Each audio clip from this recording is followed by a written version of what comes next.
eu vou ser sucinto. 1 Coríntios capítulo 3, versículo 6, é a temática desse aniversário, desses 10 anos desta congregação. E eu tenho uma palavra de Deus a vos entregar nesta noite. Estou saindo de uma gripe, né? Os irmãos viram que eu estou meio fanho, né? E eu não peguei, ela que pega. Coisa ruim é que pega a gente, não pega coisa ruim, né? E ela acabou me pegando aí, acho que eu estava meio devagar e ela estava acelerada e acabou me pegando, né? E alguém já até tossiu lá também, né? Mas é o tempo também, né? Que aguenta esse tempo de Curitiba, né? Mas graças a Deus já estamos quase restabelecidos. Amém, meus irmãos? 1 Coríntios 3, 6 diz a palavra do Senhor: eu plantei, Apolo regou, mas Deus deu o crescimento. Fecha os teus olhos, Senhor. Nós estamos diante da tua palavra, Pai. A tua igreja te louvou, te exaltou o teu nome, porque nós reconhecemos que o Senhor é digno de toda honra, de toda glória, de todo louvor. Entendemos que fomos gerados para te adorar, para te bendizer e engrandecer o teu nome. Senhor, agora eu li a tua palavra. Está sobre a minha responsabilidade transmitir à tua igreja a tua palavra. Senhor, abre-me a porta da palavra, dá-me graça, unção e autoridade, e que enquanto eu estiver ministrando esta palavra, vidas sejam tocadas, vidas sejam curadas, restabelecidas, alegradas, renovadas. Que seja uma noite, Senhor, marcada na tábua do nosso coração, que fique registrada na nossa memória, Senhor, nesta noite de celebração, porque há 10 anos o Senhor tem estado com as mãos estendidas sobre esse lugar. Senhor, quantas salvação, quantas curas de vida, quantos batismos com o Espírito Santo, quantas transformações de vida nesta casa ao decorrer desses 10 anos. Então, Senhor, se isso for a tua vontade, for do teu agrado, vai o meu pedido, Senhor, que seja uma noite marcante no nosso coração, e ao encerrarmos esse culto, nós possamos dizer: bom foi nós estarmos nesse lugar.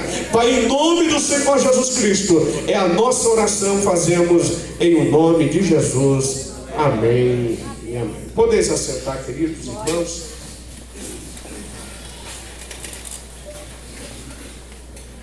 O apóstolo Paulo escreve essa carta à igreja de Corinto, e ele vem falando de uma forma muito específica e profunda, quando ele começa os seus conselhos à igreja, e vem dizendo que quando esteve com eles, a forma que ele teve que se portar por causa da estrutura que a igreja ali tinha. E ele começa, ao decorrer dessa carta, escrevendo no capítulo 3, e ele chega no versículo de número 6, e ele começa a explicar a dinâmica da igreja. Eu queria que você prestasse muita atenção, porque a gente precisa ter muito claro algumas coisas na nossa mente. Primeiro, que a igreja, ela tem dono. A igreja é de Cristo. Quando Jesus estava para inaugurar a igreja em Pentecostes, mesmo antes dele ser assunto no céu, ele se encontra com Pedro arrebentado, moído, porque ele tinha negado a Cristo. E quando o Senhor começa na restauração, na restabilização da vida deste apóstolo, e ele, quando ele por 3 vezes ele pergunta se ele o amava, ele disse que sim. Jesus disse: então, apacenta as minhas ovelhas. Nós vemos que a igreja, ela foi inaugurada no dia de Pentecostes. Todos nós sabemos que 120 crentes estavam reunidos em Jerusalém, trancafiados em um cenáculo, orando e clamando, esperando a promessa que Deus tinha deixado a eles por meio de Jesus Cristo, através da descida do Consolador. A Bíblia diz que no 10º dia ouviu-se um som de um vento impetuoso, e aquele vento veio e encheu toda aquela casa, e a Bíblia diz que todos foram cheios do Espírito Santo. Ali se inaugurou a igreja. Esse apóstolo chamado Pedro, que recebeu esta incumbência de Jesus de apacentar, ele é tomado pela virtude do Espírito Santo, prega, mais de 3.000 almas se converte, aceita Cristo como Senhor da sua vida, e acontece um movimento chamado diáspora, porque começaram a perseguir a igreja, e dizendo, nós precisamos acabar com esse movimento, precisamos parar com tudo isso. Com esse movimento chamado diáspora, os crentes foram um para um lado, outro para o outro, fugiram, e cada um para um lado, e a Bíblia é bem clara, e quando você começa a ler a Bíblia Sagrada, você vai perceber que esses crentes, eles não fugiram com o espírito de covardia, bem pelo contrário, foi um movimento do próprio Espírito que estava soprando aqueles crentes por diversos lugares do mundo. E a Bíblia é clara, quando você lê a história da igreja, você lê os evangelhos, você percebe quando começa a ler as cartas de Paulo, os livros que Paulo escreveu, você percebe que aonde chegava esse crente, se levantava, se estabelecia uma igreja. Muitas delas não foi Paulo que inaugurou. Paulo chegou, já tinha igrejas estabelecidas, porque aonde esses crentes chegavam, eles estavam inflamados no fogo do Espírito, e ali já inaugurava uma igreja. Sabe por quê? O fogo que o céu, que Deus acende, ninguém apaga. Instituição que Deus levanta, ninguém coloca por terra. Por isso que a igreja está debaixo de uma promessa, dizendo que as portas do inferno não prevalecerão contra ela. A igreja tem dono. A Bíblia diz que Deus dá pastores para a igreja, mas Deus nunca vai dar igreja para pastor. A igreja é do Senhor. A igreja é do Senhor. Só que a igreja de Corinto estava num conflito muito grande. Eles não estavam compreendendo a dinâmica da igreja. Eles tinham confusões na sua mente. O que aconteceu? Aconteceu discórdia na igreja de Corinto. E começou a gerar grupinhos dentro da igreja. Grupos dentro da igreja. Um dizendo, não, eu sou de Paulo. Aqui é só Paulo. Paulo é um pastor nosso, não aceitamos mais ninguém e tal. Aí um outro grupo levantou, não, o meu pastor, quem olha, é o Apolo. Esse é o pastor. E aí começou, e aí tinha um outro grupo, dizia, nós somos o grupo de Cristo. Nós somos o grupo de Cristo. Nós não se dobramos a ninguém. Aí você fala, nossa, esse grupo que diz ser de Cristo deve ser o melhor grupo da igreja. E se eu disser para você que era o pior? Era o pior. Sabe por que eles diziam isso? Porque eles diziam assim com espírito de orgulho, de soberba. Não queriam obedecer ninguém. Porque tem gente que diz assim, não, minha obediência é só para Cristo. Eu não me dobro para homem ninguém, para homem nenhum. Eu não sei. Irmão, pode ser orgulhoso.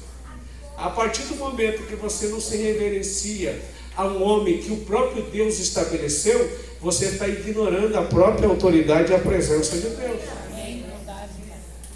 Amém, meus irmãos? Amém. Um vinha dizendo, deixa eu vou contar para vocês o que Paulo fez. Paulo foi o melhor.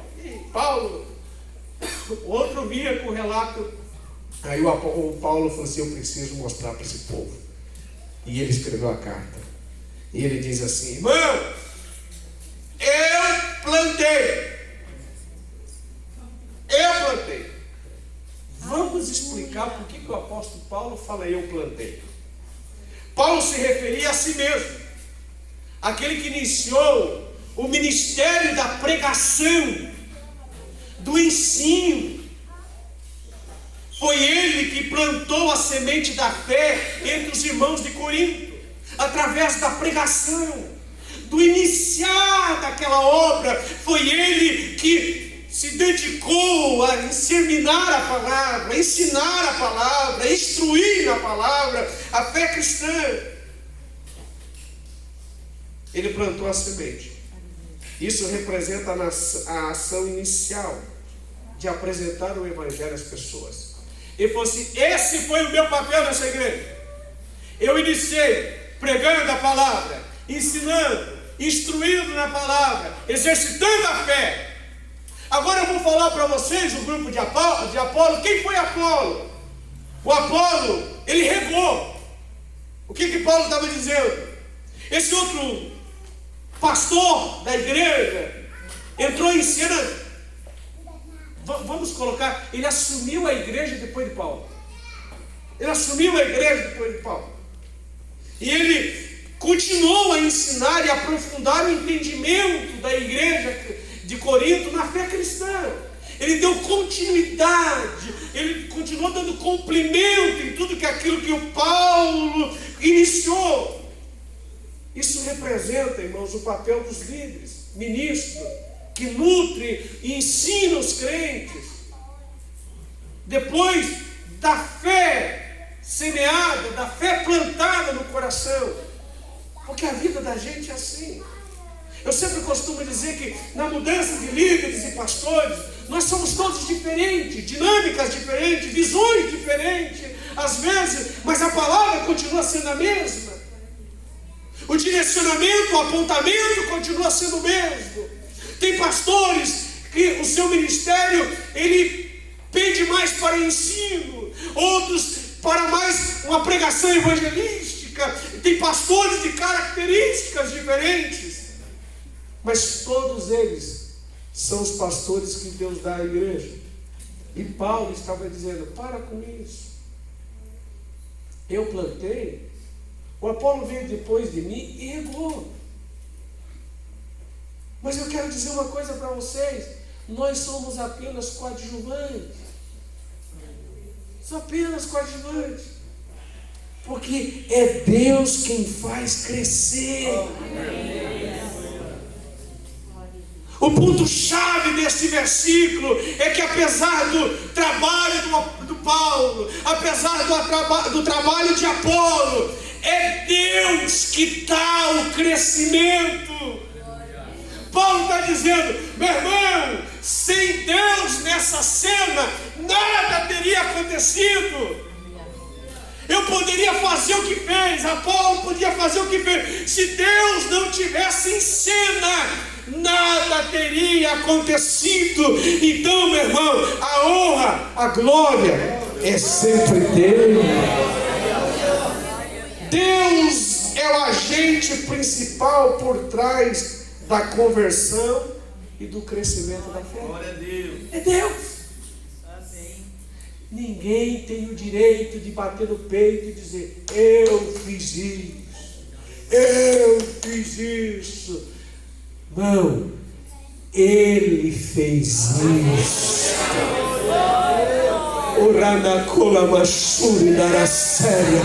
Não é por força nem por violência, mas é pelo Espírito Santo de Deus. Às vezes o homem quer tirar aquilo que não é dele devido, quer atrair aquilo que é de Deus para si. Loucura! Se tem uma coisa que Deus não divide, é a sua glória. A gente precisa entender esta verdade. Esse negócio de bater no peito e dizer eu sou bom, nem o próprio Jesus quis fazer isso. Quiseram fazer isso, ele falou assim, o bom é Deus. O próprio Jesus sendo Deus. A gente precisa entender a dinâmica.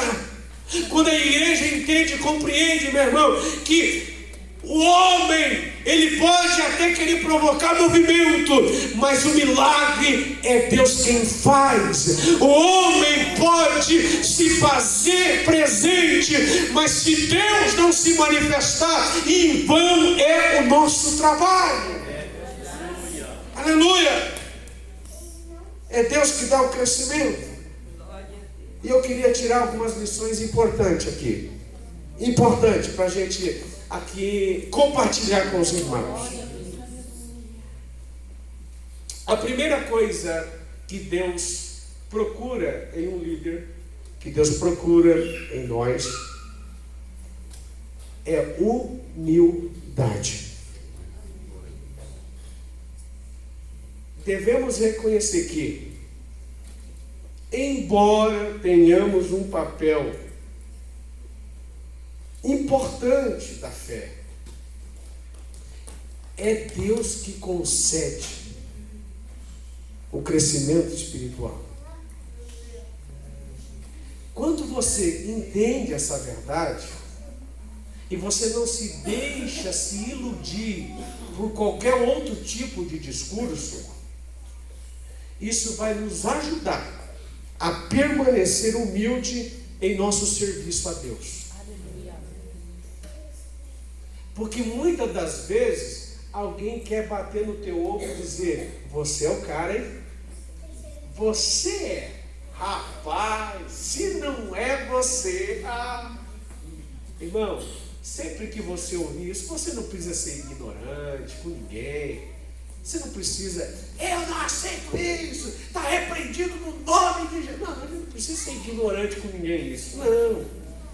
Mas quando você ouvir isso, aí dentro do teu coração, dá uma mexida nisso aqui, reflete tudo isso para a glória de Deus. Amém. O Senhor é o Senhor, é o Senhor, é o Senhor, é o Senhor, é o Senhor que fez. O Senhor só me deu o privilégio de estar na igreja 2 anos e 6 meses em Caju, mas esses 2 anos foi o Senhor que fez. É verdade que o privilégio de ser um instrumento foi meu, mas a obra quem fez foi o Senhor. Foi o Senhor que curou, foi o Senhor que salvou, foi o Senhor que reuniu, o Senhor que restaurou. Então nós precisamos ter consciência. E quando você tem humildade, é sinal que você está pronto para Deus fazer coisas maiores na tua vida. E eu vou dizer isso aqui. No meu ministério são 20 anos pastoreando igreja. E uma das maiores profecias que eu recebi na minha vida não foi de um profeta levantando em línguas estranhas, interpretando, colocando a mão sobre a minha cabeça e dizendo: assim diz o Senhor. A maior mensagem profética que eu recebi no meu ministério, que eu reconheço até o dia de hoje, foi um sonho que Deus deu para uma irmã. E ela ligou para mim e falou: pastor, nem eu acredito muito em sonho, mas esse sonho está me incomodando há 3 dias que eu não consigo dormir, eu preciso contar para o senhor. E foi a maior profecia que eu recebi no meu ministério até o dia de hoje. Eu estava muito bem estabelecido na congregação de Umbará, quase 7 anos já pastoreando aquela igreja. Pegamos uma igreja de madeira, e Deus nos deu a graça de nós irmos reformulados uma igreja grande. Já estávamos quase em 500 membros daquela igreja, a igreja com uma expansão muito grande, e eu estava muito tranquilo. Até quando eu terminei lá, um dia eu sentei no púlpito, olhei para a igreja e falei assim: Jesus, deixa eu pelo menos uns 5 anos para me usufruir agora, né? E eu quase fiquei careca nessa igreja aqui para fazer tudo isso aqui, agora só tem que deixar eu para usufruir. Isso era no mês de janeiro, eu recebi uma ligação dessa irmã dizendo: pastor Isaías, uma irmã que não tinha cargo na igreja, frequentador da igreja, frequentador do ciclo de oração, ela me ligou e falou assim: pastor, eu tive esse sonho e eu preciso falar para o senhor. Eu não acredito muito no negócio de sonho, mas eu preciso falar porque isso está me incomodando demais. O senhor ouve aí. Se o senhor achar que é de Deus, achar que serve, o senhor recebe. Se não for, eu estou descarregando minha consciência. E eu falei: então fala, meu filho, pelo amor de Deus, agora já me deixou angustiado. Ela falou: pastor, eu sonhei que eu estava indo para a igreja, e quando eu chego na igreja tinha muita gente, muito carro, e eu vi que tinha um movimento. E quando eu cheguei na frente da igreja, eu vi que a igreja estava lotada, e eu me assustei, porque eu saí de casa para ir num culto comum. E quando eu cheguei lá, tem o Carlos, até hoje é o porteiro da igreja, cheguei, estava lá o Carlos, e eu falei: ué, o que está acontecendo aí, Carlos? Ele falou: você não sabe, é despedido do pastor Isaías. Eu falei: não pode ser, não pode ser. O pastor Isaías não pode sair daqui, não é assim, ninguém avisou nada. Como é que marca uma despedida sem avisar a igreja? Ele falou: pois eu não sei, está acontecendo, olha aí, ó.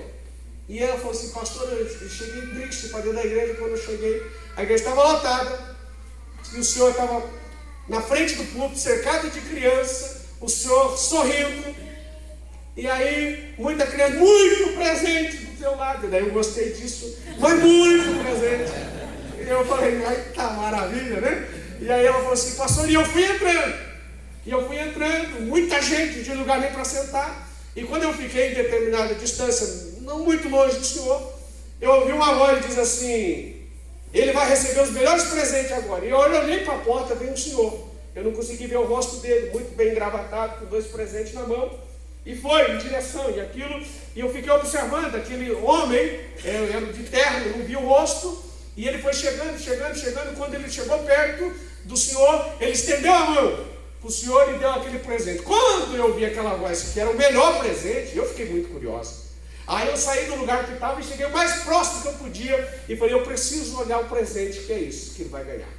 E pastor, o Senhor rasgou aquele papel, e quando o Senhor rasgou aquele papel, era um livro. Um livro muito grande. Eu nunca vi com tantas páginas na minha vida um livro daquele tamanho. E eu olhei e falei: mas meu Deus, como é que passou um livrão daquele tamanho? Por que isso é o melhor presente? Pastor, mas eu dei cuidado para ler o que estava escrito na capa. E quando eu vi na capa, estava escrito instruções. E eu falei: instruções? Aí aquela voz falou assim: isso é por onde ele passar, eu serei o instrutor das suas ações. Ela falou: pastor, eu fiquei curioso do segundo presente. E quando o Senhor colocou aquele presente, veio a mão e lhe deu outro presente. Era uma árvore bem pequenininha, aquela bonsai, né? Aquelas árvores, acho que é chinesa, né? Pequenininha assim, mas com muito ramo, muito raminho, brotinho estourando. Ele falou assim: mas o que é isso? Ele falou assim: esse é o ministério dele. Por onde ele passar, eu darei o crescimento. Ambos esses sonhos, Deus deixou bem claro: eu vou dar a instrução e eu vou dar o crescimento. Até então eu entendo que eu só sou um instrumento da parte de Deus.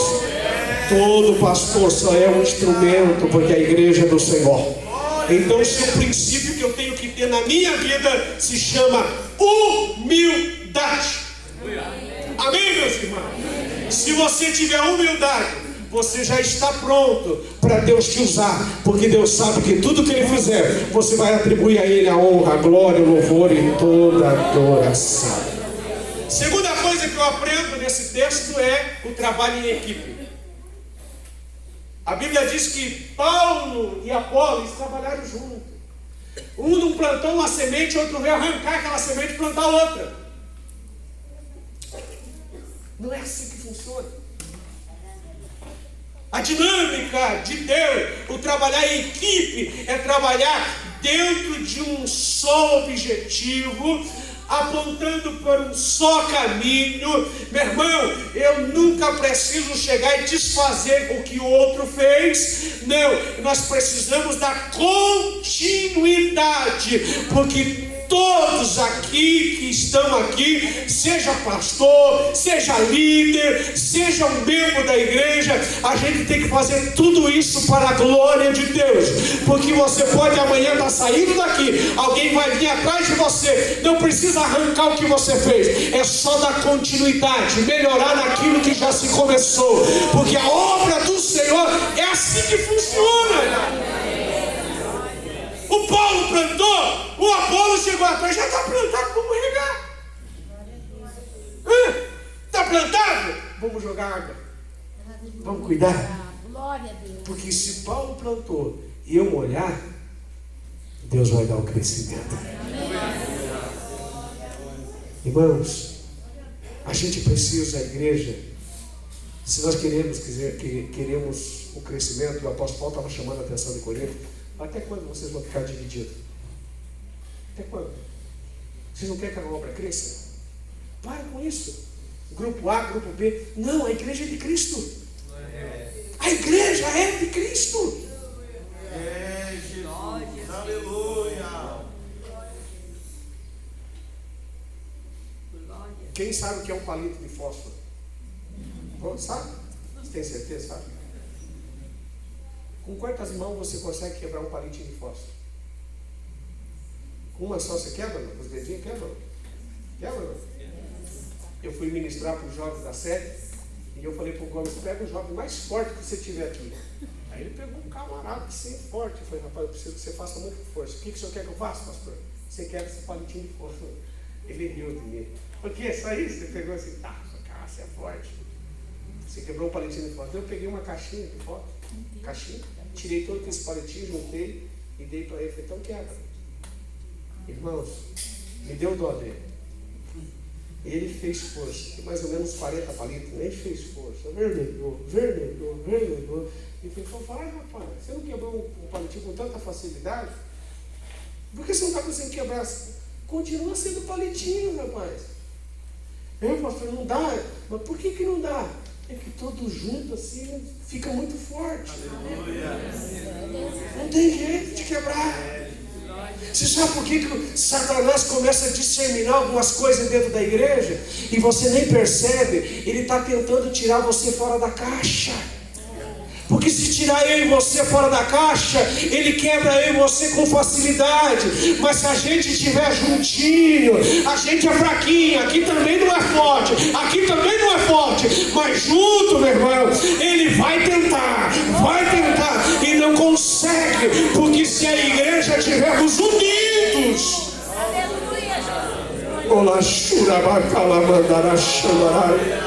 a importância da igreja estar unida, trabalhar em equipe. É impossível uma igreja, irmão, que tenha mais de que 10 membros não aconteça divergência. É impossível. É impossível.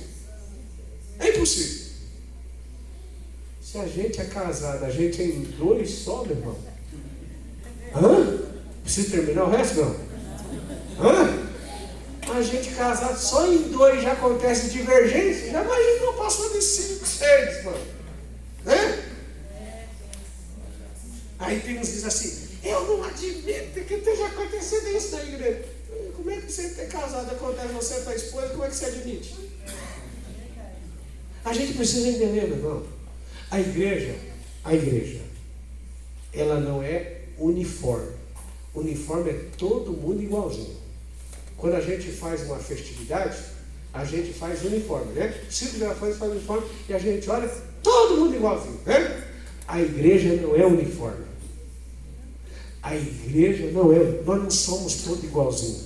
Olha, eu não tenho o penteado do pastor Luiz, né? Não tenho. E nem por isso tem inveja dele, né? Não tem, não tem. Ninguém, irmão, a igreja não é uniforme. Nós somos temperamento diferente, maturidade de fé diferente, porque tem gente que é mais madura de fé, outros menos, né? Tem uns que têm mais experiência mais profunda, outros mais rasa. Irmão, somos diferentes. Então, no meio dessa diversidade, é impossível não haver divergência. Divergência de ideias, divergência. Nem todo dia a gente vem abraçado com uns 2, 3 anjos da casa para cá. Nem todo dia, irmão. Tem dia que a gente nem vem com nenhum abraçado, nem com nenhum anjo, que nenhum anjo tem paciência com a gente. A gente chega aqui, a gente clama por misericórdia para voltar, porque tem dia que a gente não está legal. Isso é igreja. É igreja. Mas o que não pode faltar na igreja, ela não é uniforme, mas o que não pode faltar, por mais que haja diversidade, não pode faltar unidade. Por isso que o Salmo diz, quão bom e quão suave é que os irmãos vivam em união. Não é que os irmãos sejam todos igualzinhos, mas com toda a diferença de vocês estejam em equipe, estejam unidos. Isso é a igreja. Se queremos ver uma igreja que cresça, precisamos ter consciência do trabalho em equipe. Não podemos desprezar ninguém,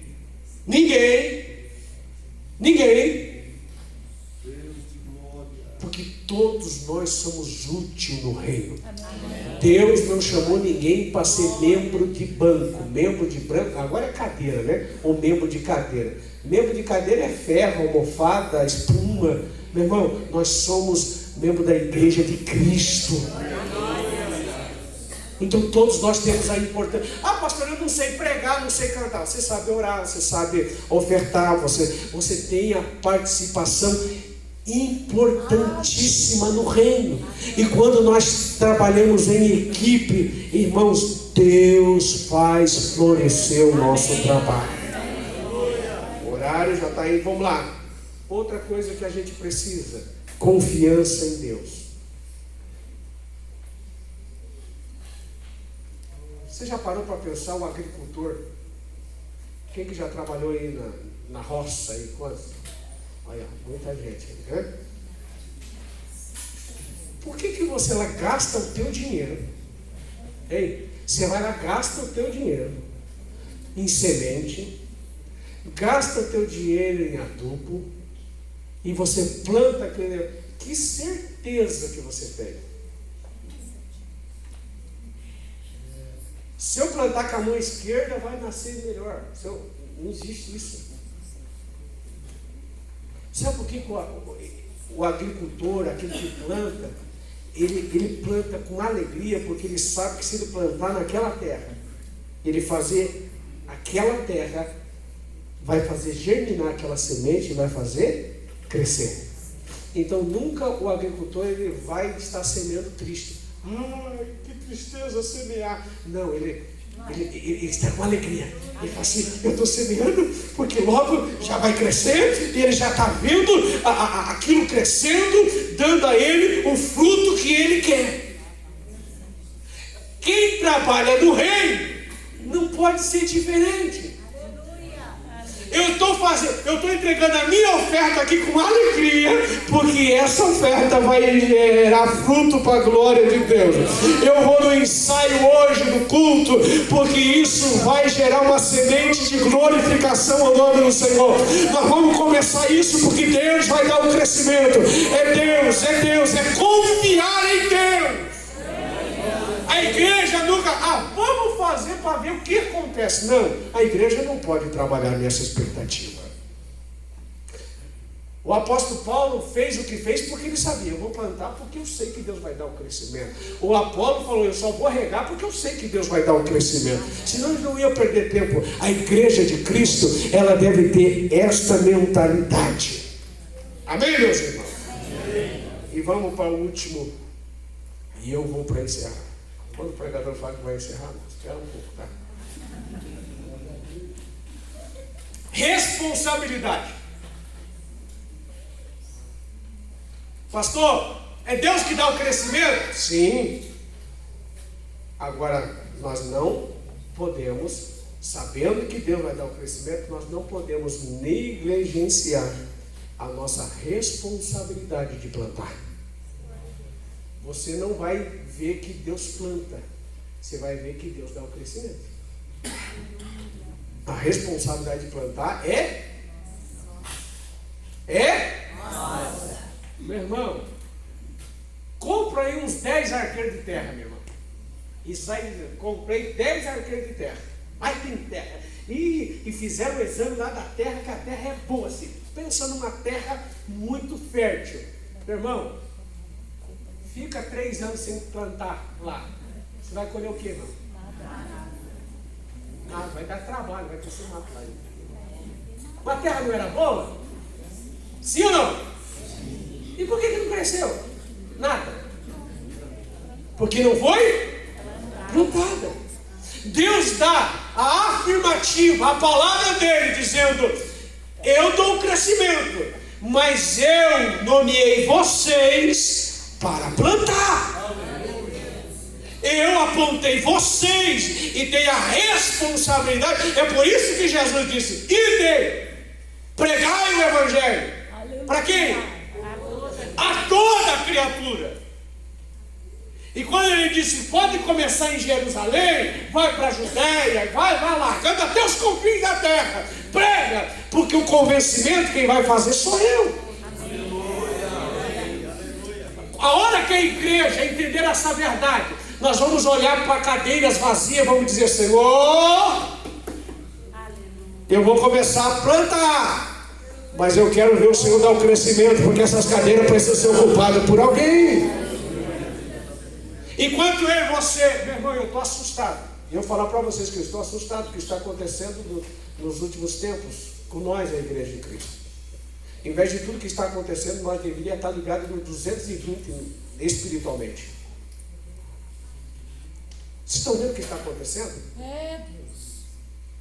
Está aí nas redes sociais, aí está acontecendo, os sinais acontecendo no mundo inteiro. É países pegando fogo, terremotos. guerras, vendavais, tufões acontecendo, destruindo cidades inteiras. Estamos vendo o nosso Rio Grande do Sul agora sendo afetado. São centenas de famílias, milhares de famílias sofrendo. E isso está espalhando no mundo inteiro. E a igreja de Cristo? A gente parece que está com uns 250 quilos nas costas, sem reação nenhuma. As pessoas parecem que negligenciando a missão que está sobre nós, que é de plantar, de nós regar, de nós fazermos enquanto é tempo, e muita gente de braços cruzados. Mas eu vim aqui na autoridade do nome do Senhor Jesus Cristo, dizendo que há sobre os meus ombros, sobre os teus ombros, uma responsabilidade. Há vidas que precisam ser alcançadas. Esse mundo precisa ser sacudido pela palavra de Deus pregada através da minha e da tua vida, e nós negligenciando, às vezes brigando por posição dentro da igreja. Irmão, a nossa briga nunca deve ser interna. A nossa briga é daqui para fora, não aqui dentro. Aqui dentro, aqui tem que ter comunhão. Aqui dentro deve ter confiança em Deus e saber que esse Deus, Ele faz. Então há uma responsabilidade. Agora, você não precisa responder para mim, não. O que você está fazendo com a responsabilidade que Deus te deu? O que você está fazendo? Eu sei que você já preparou uma desculpa aí dentro de você. Ah, nós somos bons nisso, né? Não, eu não faço porque, sabe, eu não sou obreiro ainda. Ninguém me consagrou. Eu não faço porque ninguém deu um cargo de liderança para mim ainda. Eu não faço porque nessa igreja aqui eu sou só mais um. Só mais um. Ei, você é mais um que Jesus incluiu lá no sacrifício na cruz do Calvário. Para de se vitimizar. Você sabe quando a gente quer fugir das nossas responsabilidades, a gente começa a arrumar desculpa, né? Arrumar desculpa. Por que você não fez isso? A primeira coisa, em vez da gente falar assim, não fiz porque me negligenciei. Não, eu não fiz porque, ó, veja bem. Veja bem. Eu não fiz. Irmãos, vamos assumir a nossa responsabilidade. O apóstolo Paulo está escrevendo na igreja de Corinto, falando, meus irmãos, eu tive aí no meio de vós, eu plantei. No tempo cabível, eu fiz aquilo que era a minha responsabilidade. Após de mim, passou o companheiro Apolo, e era a responsabilidade dele regar aquilo que estava plantado. E ele fez bem isso. Mas eu quero dizer uma coisa para vocês, nós não fugimos da nossa responsabilidade. Por nós não fugir da nossa responsabilidade, olha a igreja que se fundou aí em Corinto, olha a igreja que está aí. Não é uma igreja perfeita, mas se estabeleceu uma igreja, sabe por quê? Porque nós assumimos a nossa responsabilidade. Irmãos, vamos continuar de joelhos dobrados, boca no pó. Cajuru pertence ao Senhor. Esse tempo está fazendo 10 anos. Só foi possível aqui essa igreja estar em pé, não é por causa dos pastores que aqui passaram. Eles foram colaboradores. Essa igreja está de pé porque a cada culto aqui, cada porta aberta, Deus estava presente no nosso meio. Deus. Então eu quero dizer uma coisa aos irmãos. Vamos continuar firme. A igreja tem dono. Continuará tendo dono. E essa função pastoral, meu irmão, é só por um determinado tempo. A hora que as trombetas tocar, eu já vou entregar minha credencial. E graças a Deus, né? A gente entrega a credencial para o Senhor. Aí Deus, Jesus vai falar, eu assumo agora. Agora eu assumo. Aí você vai ter um pastor de verdade. Ele é o nosso pastor aqui na terra, mas lá de fato, totalmente, diretamente, nós estaremos debaixo dos seus desígnios. Louvado seja o nome do Senhor Jesus Cristo. Mas enquanto estivermos aqui, irmão, vamos assumir as nossas responsabilidades. Vamos reconhecer que Deus é o verdadeiro autor do crescimento espiritual. Enquanto ainda, vamos desempenhar os nossos papéis, que não deixa de ser um privilégio. Há palavra para ser pregada. Há vidas para ser regadas, para receber o crescimento da parte do Senhor. Amém, meus irmãos? Eu queria que vocês se colocassem em pé.